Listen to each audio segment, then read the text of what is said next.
Rumor has it that Tinubu wants to free Nnamdi Kanu. Hello, welcome to this channel. There is this video I came across and I would like us to watch it together. But before we do that, please, if you have not subscribed to this channel, please go ahead and do that. Click on the subscribe button and turn on your notification bell to keep being part of this. Then as you watch, do not forget to react and also drop your comments in the comment section. Good afternoon, everyone. Thanks for joining me in this video. Today is February 8th, being Saturday, 2025. Breaking: detained IPOB leader Nnamdi Kanu receives impromptu notice to appear before recused Justice Binta Nyako. Every one of us knows that if Tinubu summon courage, okay? When I mean summon courage, this is what it is. This is what it is in his power to do. But because of powers that be, the new colonies and majority of the northerners who don't want him to free Nnamdi Kanu. But if he summon courage to free Nnamdi Kanu, Tinubu will earn a lot of respect because he's not the author of Nnamdi Kanu's kidnap. Okay, despite some persons from the southeast as well don't want him to be released, but the rumor has it that Tinubu wants to free Nnamdi Kanu. Mark my word, the rumor has it. Okay, so that is what we are hearing today, but we don't know what could happen on Monday. Now, what happened? Yesterday, the legal team of Nnamdi Kanu, led by Nyako, received impromptu notice, an urgent notice, that they should bring Nnamdi Kanu, they should come with Nnamdi Kanu to court on Monday. Now, it doesn't happen like this before, and court notice is something that's supposed to come, up front for them to prepare. And according to Nyako, they are just going with a bated breath. Okay, they have to go on Monday. Now, another issue is that they are going to appear before Justice Binta Nyako. Remember that Binta Nyako recused herself from the case when Nnamdi Kanu demanded that she's biased, that they don't want to follow her as a judge, in the case. Not only that, Nyako and Nnamdi Kanu legal team has filed an injunction asking the court to transfer Nnamdi Kanu case from Abuja to the southeast, to any federal high court in the southeast. So that is another thing that they have filed. But they were expecting maybe a notice will come that maybe March, April, they will go to case. But they just asked them to come to court. So we try to figure out what is the reason behind this urgent summon. Okay? And we discovered that the rumor, as I said before, has it that Tinubu want to free Nnamdi Kanu. And if Tinubu does that, he will earn respect. Okay? Either you like it or not, he is going to earn respect if he summons the courage to do that. Before, as I said, the power to do this is in his hand. But president is just a name. The people that are ruling Nigeria is not the president you are seeing. Nigeria has been hijacked. As I said, Nigeria, is not a nation. So it takes someone who will step on toes to do something that people who are on top of him are asking him not to do. Remember Buhari's aide last week, anybody who calls for Kanu release is a terrorist or doesn't have the nation at heart and so on and so forth. But let's see what is going to happen. Now, let's understand more details from Sahara Reporters Post. And they published that the detained leader of the indigenous people of Biafra, IPOB Nnamdi Kanu, said he has received an impromptu notice from the Federal High Court to appear the recused Justice Binta Nyako of the court.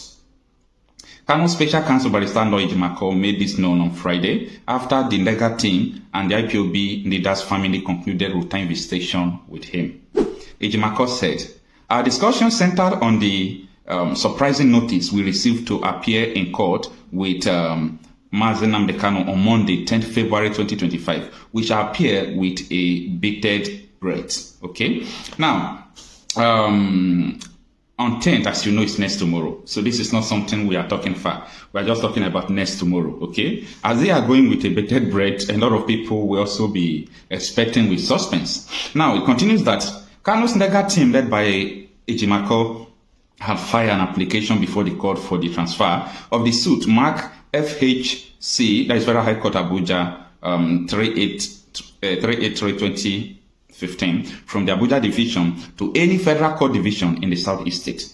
So I told you before now that Ejimako has filed this notice, okay, that they should transfer Nnamdi Kanu out of Abuja to the southeast to try him. It's the same jurisdiction, it's the same federal high court.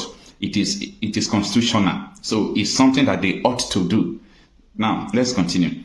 In the application dated January 30, 2025, 5 pursuant to Order 49, Rule 3 of the Federal High Court Rules 2019 and Section 43 of the Federal High Court Act, Kanu's legal team said that the application was sequel to an order entered by Justice Nyako on September 24, 2024, recusing himself from handling the case pursuant to an oral application made by Kanu in open court.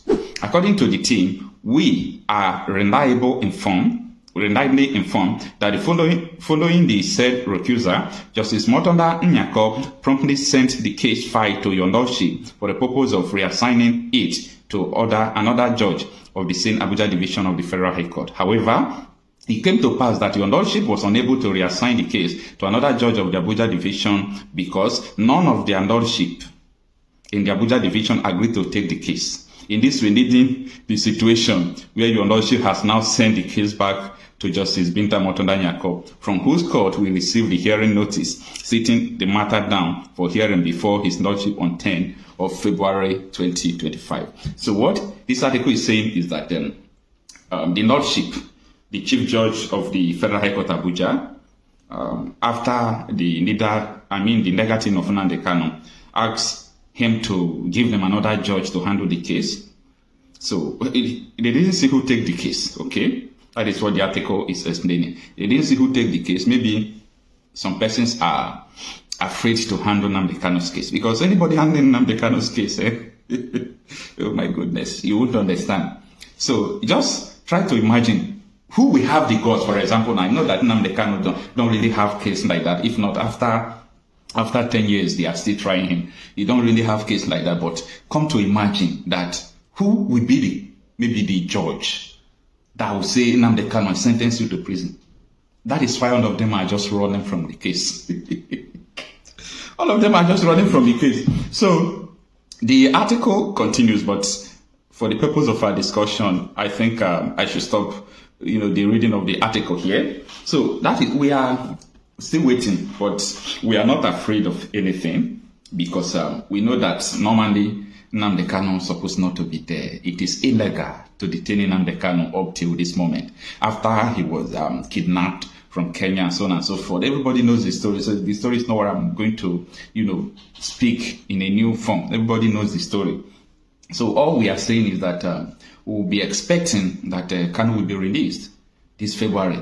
There is no two ways about that. Anything that will happen, let it happen.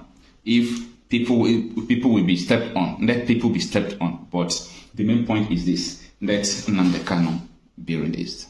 Okay, how about Nnamdi Kanu? You said Nnamdi Kanu is a political detainee and that he should be released in the spirit of unity and reconciliation. Even when you know that since the time of President Buhari has been saying this matter is in court. Let the judges, let the courts decide.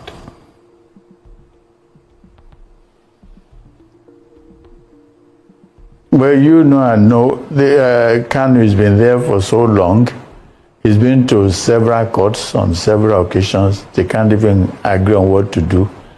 And between me and you, Dr. Abati, you're a lawyer. Justice delayed is justice denied. This man has been taken to various courts. They don't even know which charges to give him anymore. This man was abducted out of this country. The manner of abduction was in itself illegal. It's a shame. It's a shame that this country will be involved in a thing like that. But they did it. Okay, now you took that gentleman to court and he's been there for years. If you want to take him through justice, dispense justice with him, and then that's it.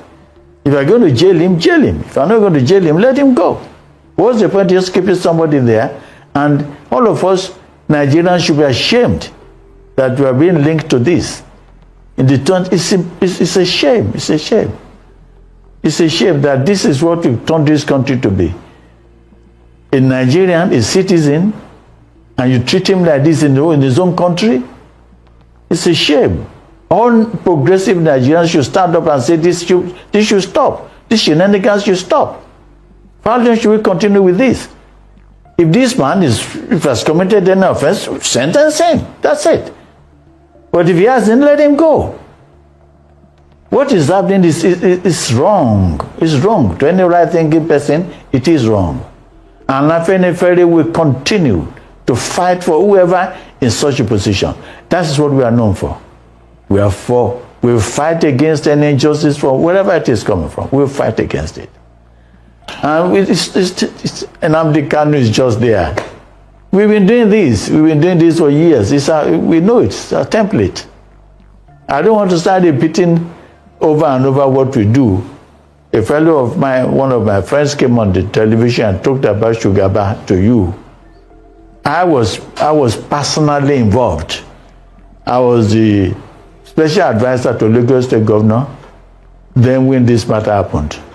And I was the person going around all over putting things together for sugar bar before it was finally released.